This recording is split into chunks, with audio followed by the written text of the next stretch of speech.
Good morning. This is Sunday, January 9th.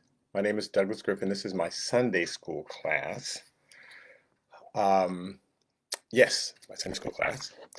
And we are in the book of Genesis.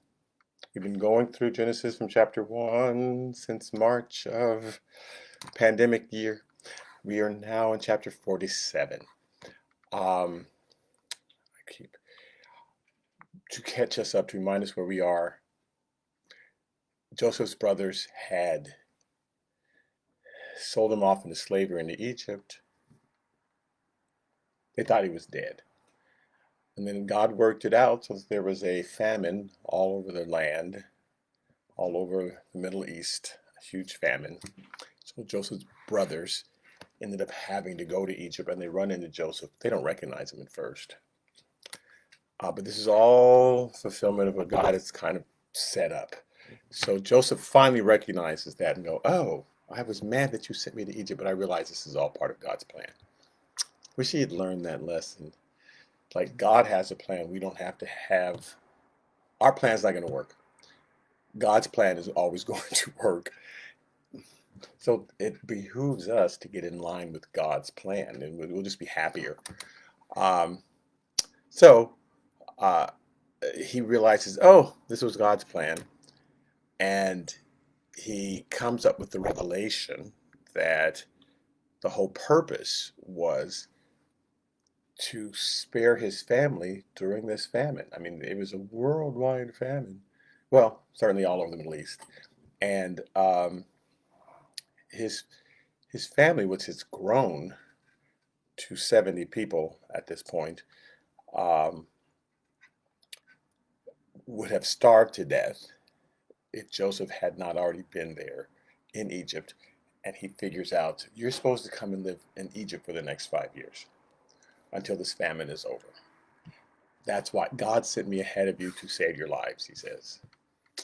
So you had a plan. Oh, we're going to get rid of Joseph. But God had a bigger plan and incorporated the evil that you meant to do into his larger plan. So turns out I'm here. God will do that. So someone can have a plan against you. God, God will incorporate their evil plan into his greater plan, and he'll nullify what the harm they meant to do. And instead, it'll work out for our good because God's in charge. It just behooves us not to, I keep saying behoove, not to freak out because Joseph could have figured it out sooner. Oh, this is God's plan. But he was in his emotions and because there's his brothers and ooh, I'll get them until he finally realizes, oh, why am I getting my brothers? This is God's in charge. God did it. Unfortunately, Joseph didn't totally learn the plan. I mean, didn't totally understand. God has a plan. It's up to if as long as we're in line with what God is wanting for our lives, then it's smooth sailing. But sometimes we're fighting against what God wants. God wins in the end, but we end up frustrated and depressed when we could have been full of joy, which we'll see today. Um, anyway, so Joseph says, go get your father, go get my.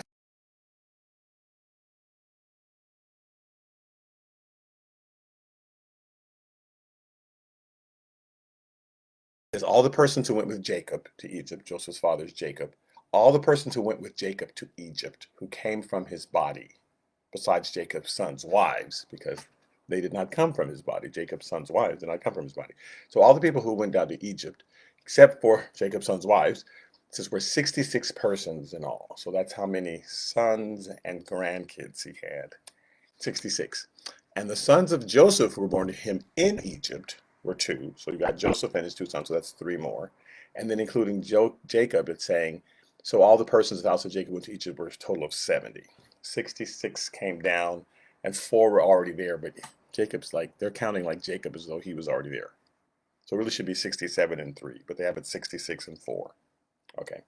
Anyway, Genesis chapter 46, verse 28 says, then he sent Judah before him to Joseph to point out before him the way to Goshen.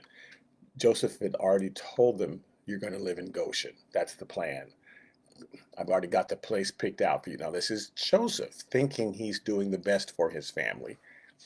These are actually the choices that ended up getting his family trapped in slavery for the next couple hundred years.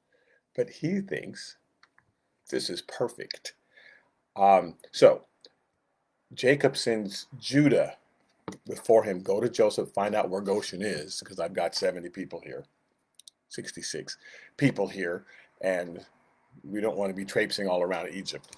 Find out where Goshen is, and then come back and tell us, and we'll go there. So they came to the land of Goshen, it says, and in verse 29 of 46.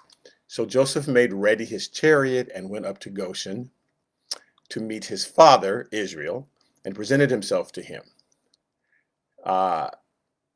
So it's interesting they called him Jacob earlier and calls him Israel here. Again, there are times whenever you're talking about Jacob, the person and his personal choices, but when you're talking about God's plans for Jacob, he calls him Israel. So Israel, he went to meet Israel.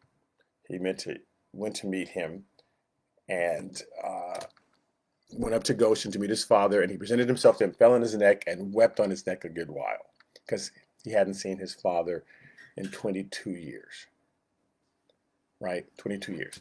So, and he thought his father was dead. Father thought Joseph did. They both thought each other were dead. Genesis 46:30, and Israel said to Joseph, now let me die, since I have seen your face, because you were still alive. So, oh, hey, Robin and Jax and Rodney, good morning. He's saying, now that I've seen your face, it's time, I can die. Now, he's wrong, because he's going to live another 17 years. But he's thinking, and we think this, we have kind of our lives set out, and once this happens, then I'll be ready to move on here. Once that happens, and then I've told God, once this happens, then I'll be ready to die. And so now that I've seen my sons, there's no other reason for me to live. Well, there was, so that you could direct your kids to go back to Canaan once the famine is over. That would be a reason that I'm going to keep you around, Jacob. But he's thinking his whole purpose is done. I've seen my son, I'm done. So, now, here's another person who said this very similar thing. Jacob's father, Isaac. In Genesis chapter 27, verse 2, I'm sorry, it says, Then he said, behold, now I am old, I do not know the day of my death. Now therefore, please take your weapons. He's talking to Esau. Take your weapons, your quiver, and your bow, and go out to the field and hunt game for me, and make me savory food such as I love, and bring it to me, that I may eat it, and that my soul may bless you before I die. Because he's assuming, Isaac said, I'm old, and my whole purpose is done. And so now I'll just eat my food and die. And we make these decisions about our lives. God makes a different decision. Like, no, I'm sorry, I'm keeping you around because I have more for you to do. Or the opposite. We think, I've got plenty of time. I'll just put off what God wants me to do because I've got years ahead. No hurry. And then God says, sorry, I'm bringing you home tonight. So I wish you had done what I asked you to do. So when we make decisions about our lives, when we consult God about our lives, then God will give us the answers. But no one's talking to God and asking him, hey, Lord, how much longer do I have and what else do you want me to do? They're just making these choices. So, and Isaac, when he decided to bless Esau, and again, he was wrong in blessing Esau. Jacob was the one that God had prophesied over, but Isaac looked at Esau and said, now he's strong. He's a man of the fields, and so surely God's going to use him. And we look at the outer, right? God looks at the heart. God knows who he's going to use for what purposes. And we judge by the outside. So he looked at Esau, of his two sons. He says, it's going to be Esau if God's going to do anything. Let me bless you, and then I'm going to die. Well, ironically, Isaac lived another 40 years. But uh, so we can't make these decisions without consulting God. Well, that doesn't do any good. You can make them, but they're not going to do any good. So in Luke chapter 2, verse 25, Simeon was a priest, and Simeon had talked to God, and God had told him when he was going to pass away and what his purpose was. So it says in verse 25, it had been revealed to him by the Holy Spirit that he would not see death before he had seen the Lord's Christ, the Lord's anointed. Like God told him, I'm going to keep you around until this happens, until you're going to see the Messiah. God told him that. So we can make decisions about our lives. Well, I think I'll probably live this long, and then I've got this long. We don't know. We're not in control of that. But we could stay in God's face. Okay, Lord, show me. And then when he decides to tell us, he'll let us know. So God told Simeon, I'm going to keep you around until you see the Lord's Christ. Then it says, verse 27 of Luke chapter 2. So he came by the Spirit into the temple, meaning God just led him there one day. And if we're listening to the Spirit, if we're following the flesh, we'll go, oh, let me go get 7 more donuts over there. But if we're following the Spirit, we'll go, oh, for some reason, I just feel like calling this person up. Or I don't know, something told me to go and drive down over here and visit this person. And that's the Spirit. You'll later go, oh, that must have been God. I'm so glad I listened to whatever that voice was inside of me. So he says he's led by the Spirit into the temple. And when the parents brought in the Christ child, this is Mary and Joseph, to do for him according to the custom of the law. So they're bringing in the child to be christened and baptized and all that stuff that they do for infants. They're just bringing him in. They don't know that Simeon is there waiting for them. They're just bringing him to the temple because that's what you're supposed to do. Dedicate your firstborn child to the Lord. He says he took him up in his arms and he blessed God and said, Lord, now you're letting your servant depart in peace according to your word, for my eyes have seen your salvation. He knew when he took this is it. This is the salvation. So now I can depart in peace because you told me what my purpose was. You told me how long I would be here. You said and because I listened to you. So now I can depart in peace because I know that I fulfilled what God wanted me to do. Not so with Israel here, with Jacob. I'm about to die. I've seen Joseph. I'm done. No, sorry, 17 more years. Okay, so then Joseph said to his brothers in Genesis chapter 46, verse 31, and this is Joseph implementing his plan. His plan. Then Joseph said to his brothers and to his father's household, I will go up and tell Pharaoh and say to him, my brothers and those of my father's house who were in the land of Canaan have come to me. And the men are shepherds. So he says, I want to make sure Pharaoh knows that you're shepherds. For their occupation has been to feed livestock, and they have brought their flocks, their herds, and all that they have. Okay, so it shall be when Pharaoh calls you and says, what is your occupation? So he's like working out the story with them, that you shall say, your servant's occupation has been with livestock from our youth even until now, both we and also our fathers. So make sure, I'm going to tell Pharaoh that you were shepherds, that's all you do is feed livestock and all that stuff. And make sure you tell him the same thing, that this is what you do. Even if you wanted to do something else, don't mention anything else that you've done. Tell him we deal with the livestock. This is the story. So let's get our story straight. That you may dwell in the land of Goshen, because Joseph had already picked out Goshen for them. Because he says, for every shepherd is an abomination to the Egyptians. So there's Egypt proper, and then a little northeast of that is Goshen. And that was special land with all sorts of grass and green and everything. And so that's where I want you to stay. They won't like you in Egypt. If you stay in Egypt, they'll be mad at you because they don't like shepherds. They are farmers. There's a musical called Oklahoma, and there's a song called The Farmer and the Cowman Should Be Friends. Oh, the farmer and the cowman should be friends. Because the farmer and the cowman the herdsmen have always been like this. Always. The first fight was kind of between a farmer and a herdsman. because so the Egyptians are farmers, right? All they do is they just grow the vegetables. They're not meat eaters. They must have eaten some meat, I guess, but they did not eat sheep. They did not eat cows. They were like pets to them. Like we do not eat our cats and dogs because they're like pets. In our culture, we say no. That'd be horrifying, and that's the same thing to them. With you don't eat a cow, you don't eat a sheep. It's like horrible. Oh.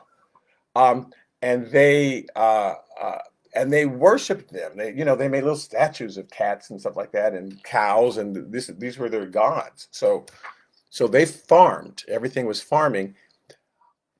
Herdsmen, because they call them shepherds, but they mean, even though the shepherds, they could have translated just herdsmen, because they had goats and cows and sheep and all that stuff. They come down and they trample the farm. They come in and they eat up all the plants and all the things that the farmers have worked all year for, and then the herdsmen come in and their cows step on everything and their sheep eat it all up. And so the farmers, who the Egyptians were, hated herdsmen because of what they did to their crops, and also they were horrified that they were simply growing these cows and sheep to eat them. Like, oh, so there was been this enmity between them. So Joseph's saying, you don't want to live in Egypt. You don't want to live in Egypt. We want to live up in Goshen, totally away from it, what everything's going on in Egypt. And this fight between people who grow stuff and people who are the herdsmen who raise the cattle and sheep and stuff has been going on since the beginning of time. If you go back to Genesis chapter 4, verse 3. Because and in the process of time, it came to pass that Cain brought an offering of the fruit of the ground to the Lord. Cain tilled the ground. He was the farmer. Abel also brought of the firstborn of his flock and of their fat. So Abel was the herdsman. He kept the sheep and the cattle and all that stuff. So there you got these two different things going on. It says, and the Lord respected Abel and his offering, but he did not respect Cain and his offering. That's because God had already told them, bring an offering of the sheep to me. And Cain said, nah, I'm going to bring an offering of this fruit. Because look at all I've done. I've worked so hard all year to grow all these vegetables and stuff. Let me just put it all in a big bowl and bring it up to God, and he'll just accept it. And God's like, no. But that's what we do, right? God said to me to do this. God said, go out and walk up and down the street and feed the homeless. And I said, no, you know what's better? I'm going to give piano lessons over here to these people in Beverly Hills because they, need it. And so God he'll enjoy that because I'm sacrificing my time, and God doesn't accept it because I've told you to do this and you're doing the other thing. So he doesn't accept Cain's offering. Again, Cain's the farmer. Abel is the grower, the raiser of cattle and sheep and all that. And so it says Cain was very angry. His countenance fell. And in verse 6 of Genesis 4, it says, so the Lord said to Cain, why are you so angry? Why is your countenance fallen? If you do well, meaning if you do what I asked you to do, will you not be accepted? And if you do not do well, what I ask you to do, then sin lies at your door, because it's going to create this anger in you because you're not participating in what I asked you to do. And so you're at odds with the universe. You're at odds with God. And that's where our anger comes from. We're at peace when we're doing what God wants us to do. We're in anger when we have a different plan than God and things are not going the way we wanted them to go. That causes this anger, and so then sin lies at your door because now you have to take your anger out on somebody or something or in some way, right? So he says sin is lying at your door and it's desirous for you, but you should rule over it. I mean, so you've created this stress. You've got to manage it, right, and calm yourself down. Now, Cain talked with Abel in verse 8 of Genesis chapter 4, his brother, and it came to pass that when they were in the field. Now, who's over the field? Cain. Cain is in the field and he's farming. And while they were in the field, some of the rabbis think that this is what happened. It says Cain rose up against Abel, his brother, and killed him. And they think that some of Cain was already mad at Abel, right? Your offering got accepted and mine didn't. that possibly some of Abel's sheep or cows or something came over and trampled on his field because they were in the field and Abel's there, and then it's like that does it. That's the last straw. He's already angry at Abel, and then that just pushed him over the head, over the edge. They think that's what was going on. It doesn't say that. It just says they were in the field. So we don't know that if Abel had his sheep there or not, but it's possible because that's the problem. That's what Joseph is saying to his brothers. We got to live in Goshen because if you bring your sheep and your cattle and all that stuff down into Egypt, where they're just farmers, they are going to hate you and try to kill you. So let's live in Goshen.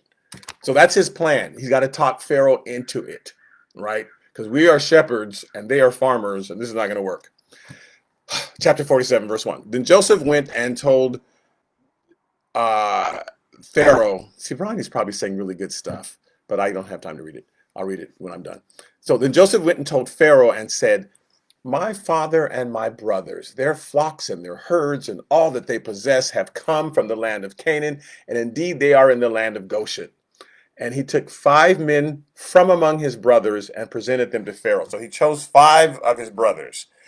Now, this word from among his brothers literally is from the extremes of his brothers. And there's 2 ways of looking at it, because it just says from the extremes. So he from one end and the other, or just from one end. It's hard to tell. And when they use the same phrase in 1 Kings chapter 12, verse 28, Jeroboam, who is a descendant of Joseph, he now has his own kingdom. There's the descendants of Judah have a kingdom. The descendants of Joseph has a kingdom. So that's the north and the south. He has his own kingdom. And it says, therefore the king asked for advice. And he made 2 calves of gold and said to the people, it is too much for you to go up to Jerusalem. Here are your gods. Don't go down and worship there. Worship up here. So even though God gave him a kingdom, God did not tell Jeroboam to create his own temple and his own gods and do his own thing. In fact, he said the opposite. If you do my commandments and then I'll bless you. But instantly, as soon as he got, oh, I get my own kingdom, I'm going to make my own temple, my own gods, my own priests. He says, oh, Israel, you shouldn't go down to Jerusalem. Here are your gods, O Israel, which brought you up from the land of Egypt. And he set one up in Bethel and the other he put in Dan. And Dan's a whole story. Dan is the most adulterous. If you want to talk about devil worship, then go live in Dan. Okay. And now this thing became a sin for the people who went to worship before the one as far as Dan. So instead of going down to Jerusalem where God had told them in the temple, they went to the new temple. And he says, and he made shrines in the high places, and he made priests from every class of people. Now, it's that same phrase, from among his brothers, from every class of people, means from the extremities. They translated from every class of people. I mean, he made priests from the rich people and from the poor. He made from the strong and from the weak. He made, from every class, because it means from the extremities. And so they interpreted it as both ends, right? Who were not the sons of Levi. So he made priests, everybody but the sons of Levi, I'll make you priests. So he went to extremities. So the question is, when Joseph brought 5 of his brothers, he had to pick 5 from the 11 brothers.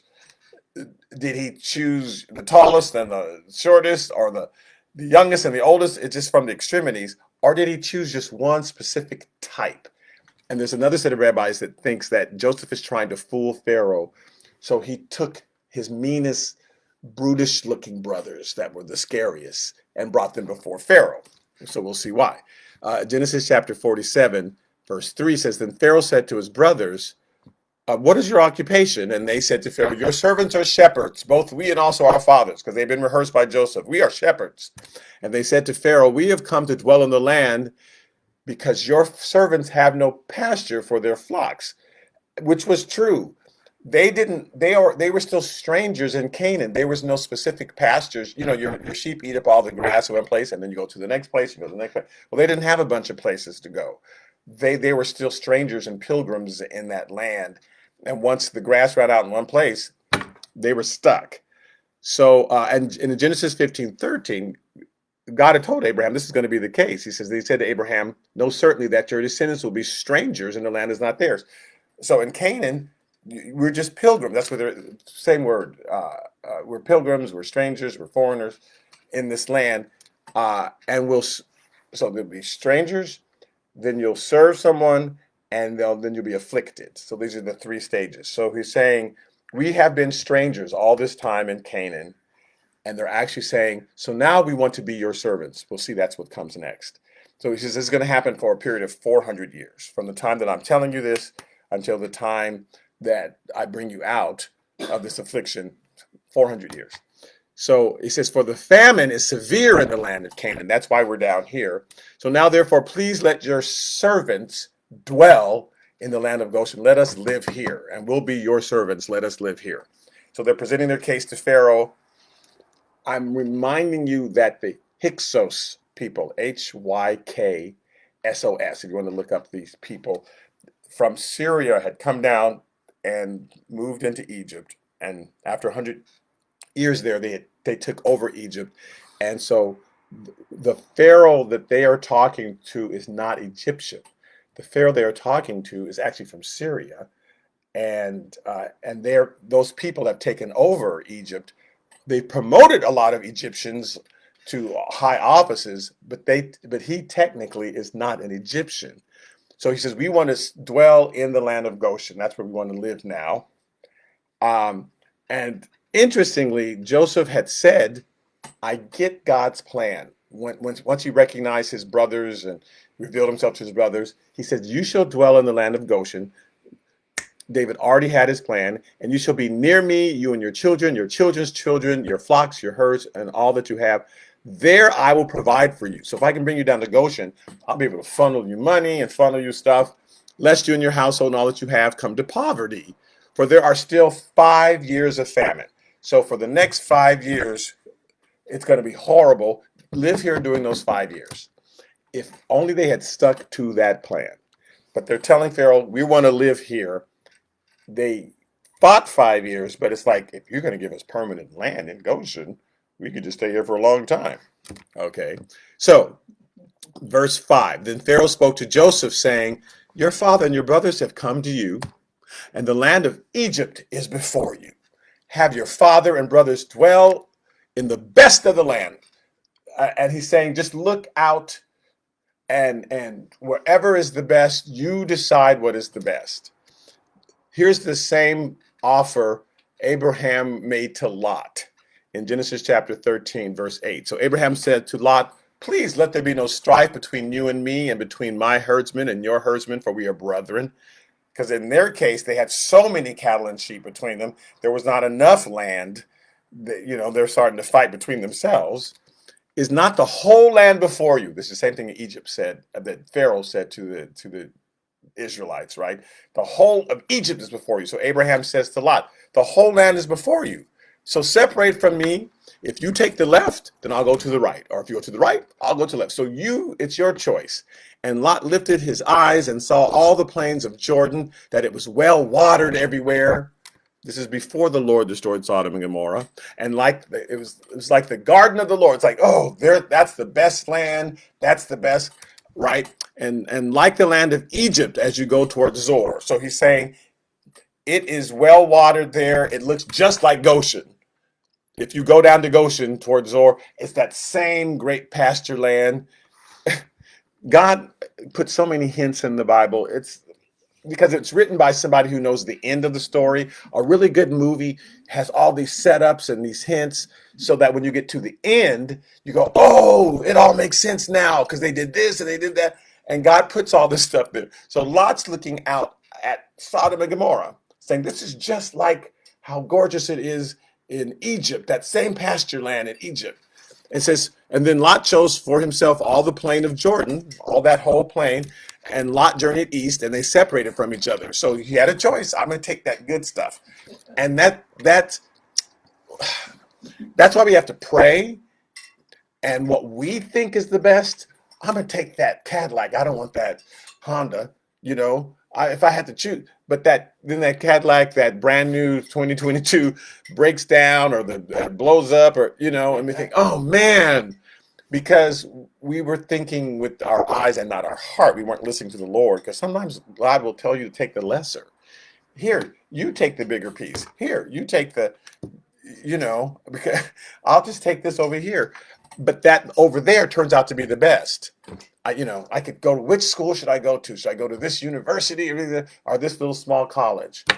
And the big university because it has more opportunities, but something leads you to go to the small college. And then, of course, that's where you find out that the next vice president of the United States was one of your teachers or something, and you make a connection there and your career path zooms off because which actually happened to someone I know. They chose a small college, and the person teaching the class happened to, ended up in the Senate, but who knew that at the time? Well, God knew. So God says, "Here, you take that small college. I want you to go there because I've got connections for you." And if we're praying, and this is what this whole chapter to me is about, is our plans versus God's plans. Joseph has his plans. Take Goshen. Because Pharaoh says, look out over all the land, but Joseph's already been in his ear. Goshen, Goshen, Goshen. Okay. So he says, look out, you can choose, just like Lot got to choose, you get to choose. And then Pharaoh says, and then let them dwell in the land of Goshen. Because that's how they've been programmed to say it. They had never been to Goshen, and yet the first thing they say is, we're shepherds and we want to live in Goshen. Okay, Goshen. You can live anywhere, but you want Goshen, you get it. And if you know any competent men among them, then make them chief herdsmen over my livestock. So he's looking at these people that Joseph brought in, and they don't look competent. If you know any competent men among your brothers, then make them chief herdsmen over my livestock. So that's why I think when Joseph picked the extremities, that he just picked people who didn't look like they knew what they were doing at all. For one reason is he knew that if he brought in the brightest and the best, that Pharaoh would have them work in the palace. You're a musician. Oh, you're this. You need to work up here. And Joseph wanted them as far away from Pharaoh and far away from Egypt as possible. So let me bring in some of the goofy brothers that I have. He didn't tell them that, but I'll present them before Pharaoh, and then Pharaoh won't want any of them. But Pharaoh will say, now, if you have any competent men, then let them be chief herdsmen over my livestock. So we got you. We got you. Yes, some of my brothers are very confident. So they have jobs now. Pharaoh had livestock because he was not Egyptian. He was Hyksos. So he had sheep and cattle and all that stuff. And he wanted somebody to feed them. And so, yeah, bring your livestock down to Goshen and we'll take care of your livestock. And so they've got employment, permanent employment. This is going to be important later on because as Egypt continues through this famine, Joseph's family, the Israelites, they've got employment. They've got pasture. They're doing great. And Egypt, during the next 5 years of famine, they do worse and worse and worse. We'll see how. And so natural resentment is going on. That would not have been there had they not gone to Goshen. And then Joseph said, oh, this is the best place for you. Well, is it? Because once there was a new Pharaoh, everybody's anger at the Israelites came out. And we're going to make them slaves and we're good, And so, okay, well, first of all, they weren't supposed to stay in Goshen. But if you stay, they weren't supposed to stay in Egypt. But if you stay, live with all the rest of the people so they're not going to be so angry at you when this change of administration happens. So Joseph had this great plan, but it's kind of what sunk them. So they've got permanent employment because the Pharaoh, he has livestock. At least until the new Pharaoh comes in. And I'll put them over them, and then I'll be able to feed them. So it's great. So then Joseph brought his father Jacob and set him before Pharaoh, and Jacob blessed Pharaoh. So this is interesting. So he brought his 5 brothers, the goofiest probably, we think, and then he brings his father. Jacob blesses Pharaoh, which is unusual because Pharaoh's Pharaoh, and Jacob's just this little herdsman. In Hebrews chapter 7, when talking about Melchizedek, Abraham ran into Melchizedek, who was a priest, and he gave him tithes. We don't know anything about Melchizedek. He just appears in those few verses. We don't know where he came from. We don't know what happened to him. And the writer of Hebrews likes to liken him to God, to Jesus, and says he has no beginning, he has no ending, just like Melchizedek. So Jesus is a priest like Melchizedek. He's not like a regular priest from the tribe of Levi. He's a priest like Melchizedek. So in Hebrews chapter 7, verse 4, it says, now consider how great this man was, to whom even the patriarch Abraham gave a tenth of his spoils. I mean, he was a great man. If Abraham, who's our patriarch, the father, gave him a tenth, then you can imagine how great he was. And indeed, those who are the sons of Levi, who receive the priesthood, have a commandment to receive tithes from the people according to the law, and that is from their brethren, though they have come from the loins of Abraham. So even though they came from Abraham, then they have a commandment to receive the tithe. But this person, this Melchizedek, he didn't come from Abraham. Abraham paid him tithes. He says, but he whose genealogy is not derived from them received tithes from Abraham and blessed him who had the promises. So Melchizedek blessed Abraham. And verse 7 says, now beyond all contradiction, the lesser is blessed by the better. So the lesser person gets the blessing from the greater person. Without contradiction, he's saying, you can't bless somebody unless you're the greater. You're blessing them. So Jacob blessed Pharaoh. And Pharaoh said to Jacob, wait, how old are you? Because you just prayed a blessing over me. So how are you able to do this? How old are you? And Jacob said to Pharaoh, the days of my years of my pilgrimage are 130 years. Pilgrim being a stranger. I've been a stranger in a strange land. I've been a pilgrim for 130 years. So he's 130 years old.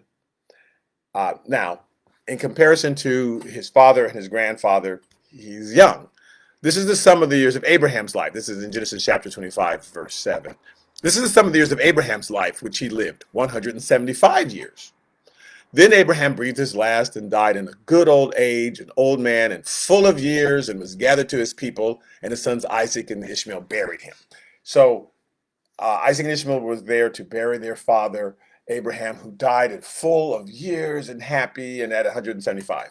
In Genesis chapter 35, it says, now the days of Isaac were 180 years. So he lived for 100. So Abraham was 175. Isaac lives 5 years more, 180 years. He says, and so Isaac breathed his last and died. This is Genesis 35:29. And was gathered to his people, being old and full of days. That means full of life, full of, he was full. He died being full. The image is like a cup is just full and running over. And his sons Esau and Jacob buried him. So he's saying, I'm 130 years. And then Jacob says, and few and evil have been the days and years of my life. So even though Abraham died full and blessed, and my father Isaac died full, my days have just been evil. This is all perception.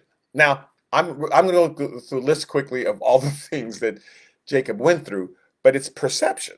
It's perception. You can look at your life and say, oh, it's terrible.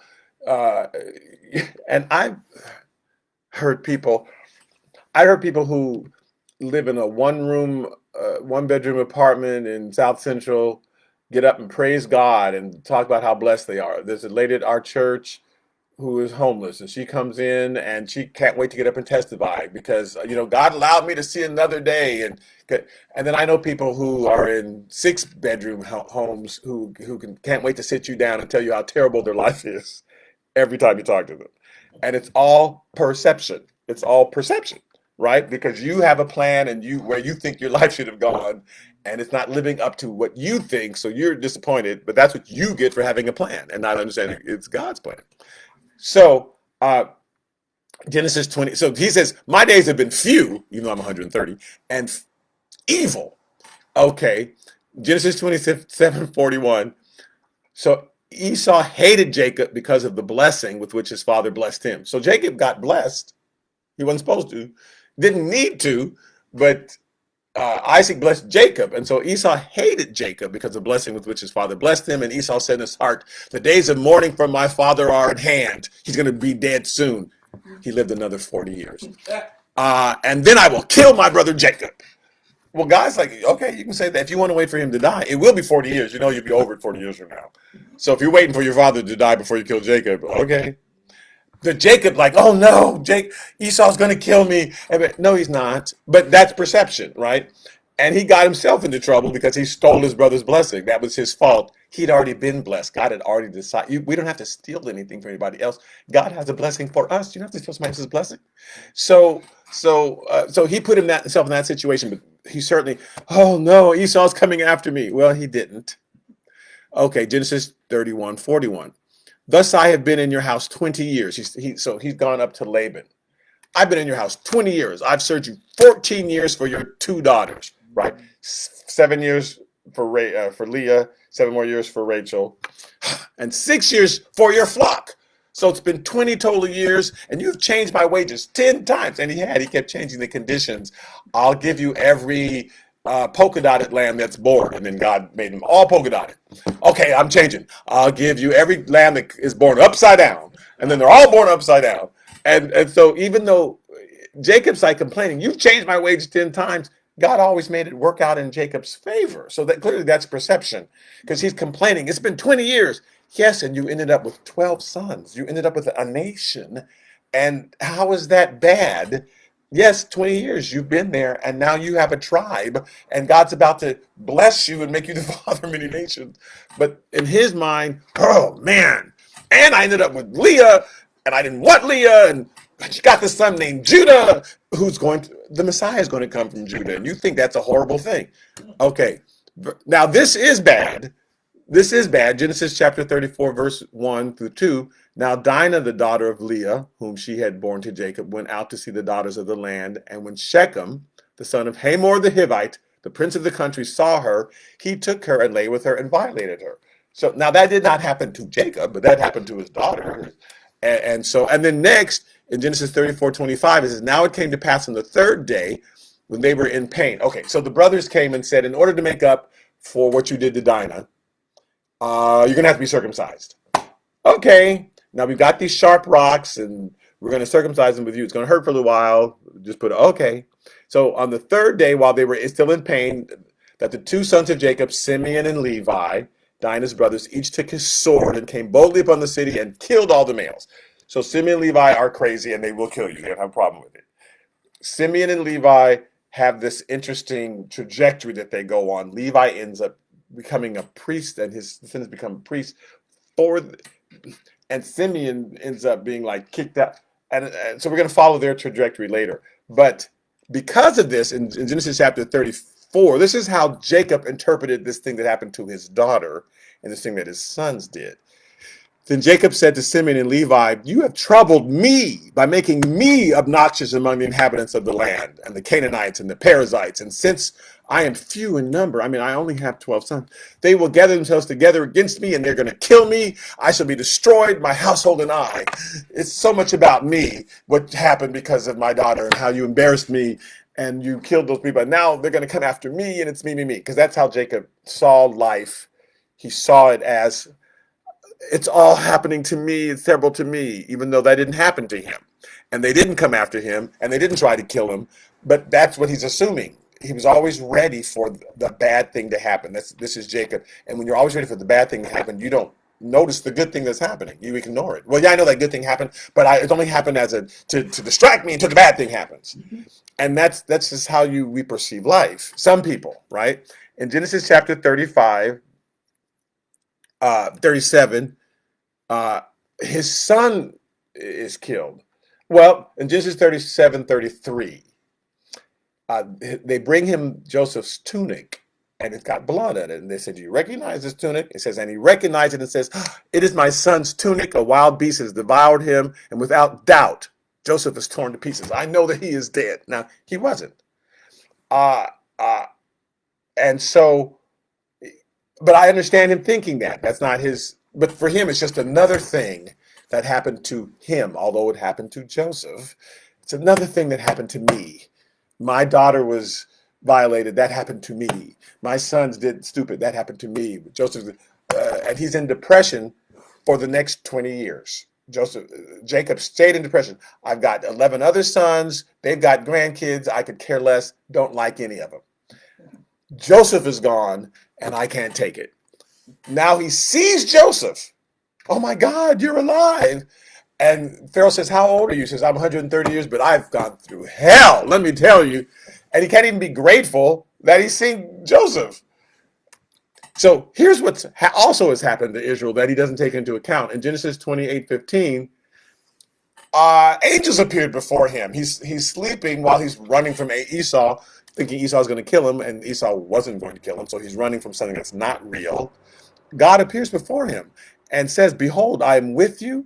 I will keep you wherever you go. I will bring you back to this land, for I will not leave you until I've done what I've spoken to you. So don't worry about going up there. I'm going to bring you back here. And when you come back, you'll have 12 kids. You know, he doesn't tell them all this, but that's basically what he's saying. I'm going to keep you.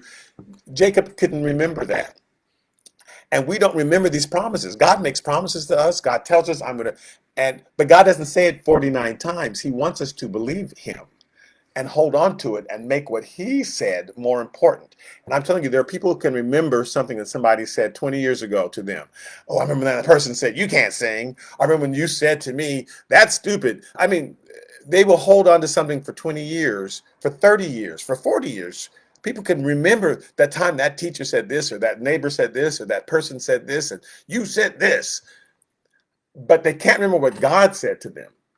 We don't hold on to that because we think what that person said is more important. Yeah, God always making promises, but you said, and they can quote you, and they can act out the whole scenario of that horrible thing that happened to them. That really wasn't a horrible thing. That didn't really change their life, but they believed it did. But God speaks, and God says, I'm going to protect you. I'm going to help you. Jacob doesn't remember that. Doesn't remember. Angels appeared before he had a vision of God. The heavens opened up. And how was your life, Jacob? Terrible, evil. Oh my God, I've had the worst life. In Genesis chapter 32, when he's afraid that Esau is going to come and attack him, and he wants to run away, which is why the angel crippled him, so he could not run away. Stop running away from things. Stop running away. Esau's not going to kill you. The angel says to him in Genesis 32:28, he says, your name shall no longer be called Jacob, but Israel, for you've struggled with God and with men, and you've prevailed. So now I'm making you a prince. He doesn't remember that. How's your life, Jacob? Terrible. Let me just tell you. Again, God's not going to change your life. He's going to, the script that God has written for your life is in stone. Whether you enjoy it or not is up to you. Whether you appreciate it, whether you look around and say, wow, I woke up this morning. Wow, this happened and look how God blessed me. If you focus on all the bad things, that's fine. But God's not going to give you a new life. We can complain as much as we want. We can whine about it.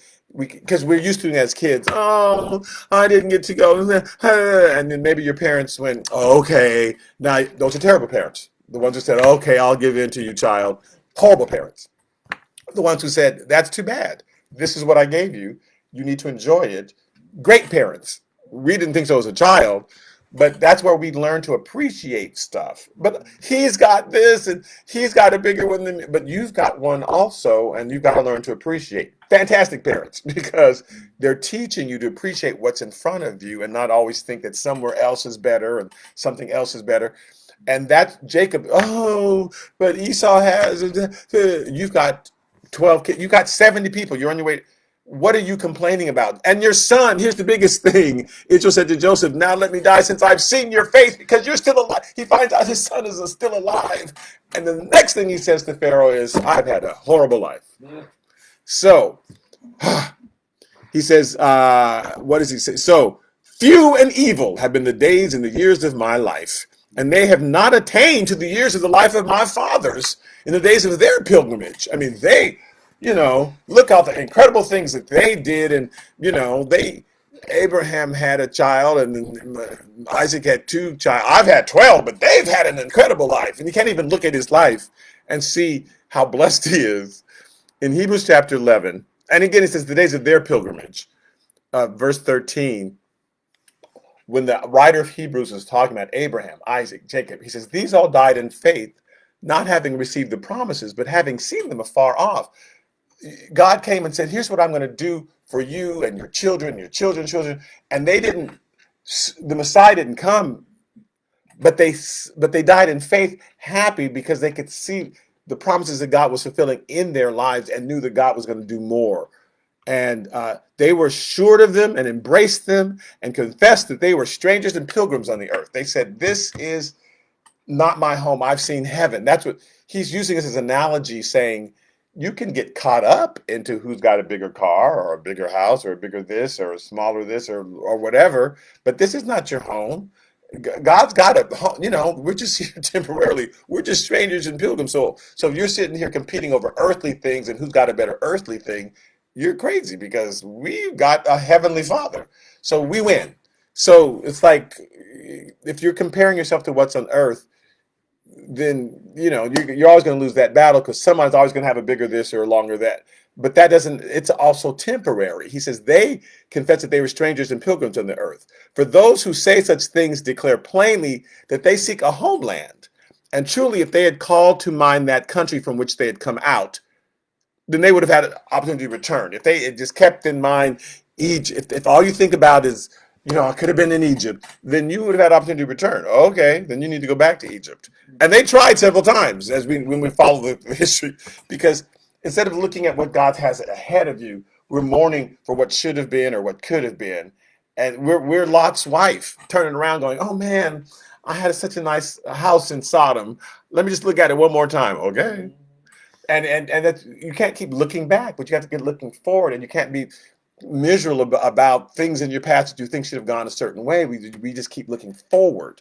He says, but now they desire a better, that is a heavenly country. Therefore, God is not ashamed to be called their God, for he has prepared a city for them. So he's saying this is the attitude that most of the patriarchs had. And eventually Jacob has this on his deathbed. I mean, eventually Jacob gets it, right? But even at this point, 17 years before, he's still kind of a whiner and complainer. So it says in verse 10, so Jacob blessed Pharaoh again and went out from before Pharaoh, even though he was supposedly the lesser, but he's actually the greater because he's got God. So he's the greater blessing the lesser. And without contradiction, the greater blesses the lesser.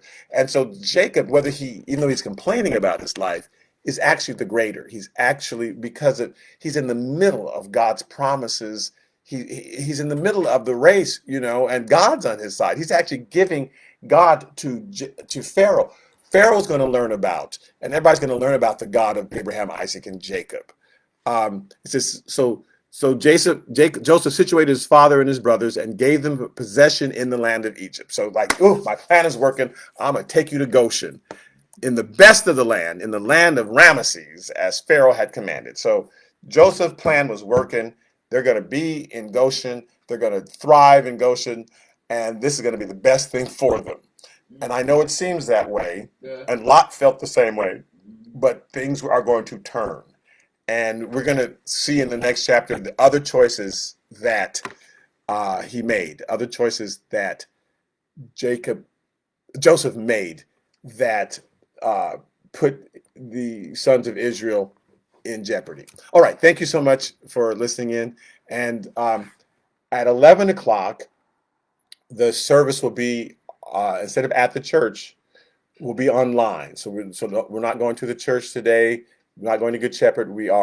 They're cleaning Good Shepherd and cleaning it down and doing all that. So we are instead, if you go to the Good Shepherd page, I'll be having a lesson in the book of Joshua at 11 o'clock.